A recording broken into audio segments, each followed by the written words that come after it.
As the Thanksgiving holiday gets underway, people here at RDU are traveling early to beat the heavy traffic expected in the days to come. Tonight, an Apex mother is honoring her daughter with food like this to help others. In the midst of homecoming week, students and alumni at North Carolina Central are reacting to new safety precautions following two shootings that happened last year. New at 6, a memorial ride for fallen police officer Roger Smith. The 59-year-old law enforcement veteran died in the line of duty earlier this month after being shot during a struggle in the emergency room lobby at Wake Med Garner Healthplex. Police say 2 people are dead and 1 is injured after a shooting on Monday afternoon in Wilson. Something neighbors are really surprised about. Israel and Hamas are having talks that could help end their war. The leader of Israel says he hopes that they can make a deal, but if they don't, Israel will keep fighting with help from President Trump. Right now, this is the closest the two sides have come to making peace.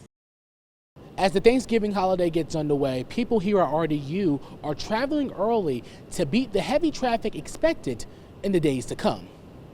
As crowds start to fill RDU, many are excited to spend time with their families for Thanksgiving. My daughter lives in High Point with my granddaughters. Deborah Miller, who's from Florida, says she usually drives for the holiday, but this year she decided to fly. We've tried to drive up here like on Wednesday, and 95 is a mess. So we just decided to travel today. Hopefully it's not so busy, and it wasn't in Orlando. According to AAA, record 81.8 million Americans will be traveling in the next couple of days. That's 1.6 million more than last year. With these big numbers, travel advisors are warning people to get to their flight early to ensure they make it to their flight on time. Always arrive 2 hours before a domestic flight, 3 hours before an international flight, because the biggest delays you're going to see are likely at those bag drop and security lines. Now that she's in the triangle, there's one other thing that Deborah is looking forward to. Spending some cool weather, because Florida has been very hot. So I do get my fix of autumn when I'm up here.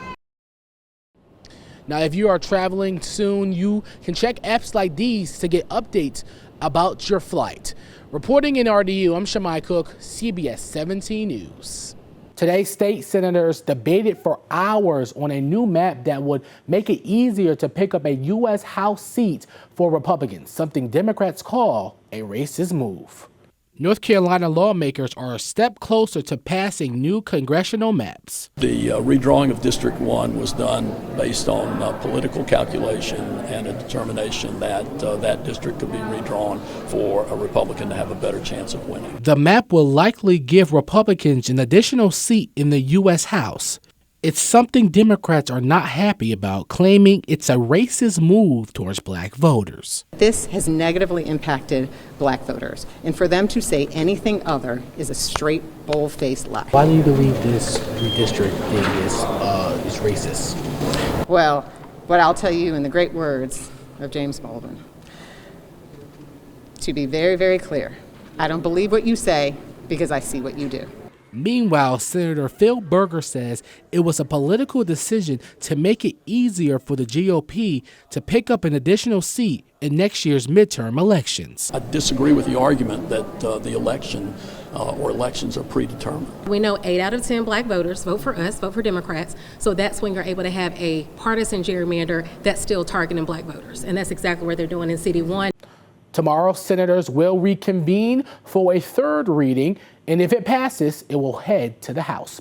Reporting in studio, Shimei Cook, CBS 17 News. I'm standing here on Franklin Street following a shooting that happened in Chapel Hill. Now, police do have a suspect in custody, but they're still trying to figure out what happened. Just after 6 p.m. on Thursday, Chapel Hill police responded to a report of a shooting near the intersection of Franklin and Graham Street. Police tell us the person who was shot is going to be okay. They were shot in the ankle. People who work in the area are surprised something like this happened. I just heard a gunshot, and I kind of assumed that it was a car backfiring because that happens a lot here.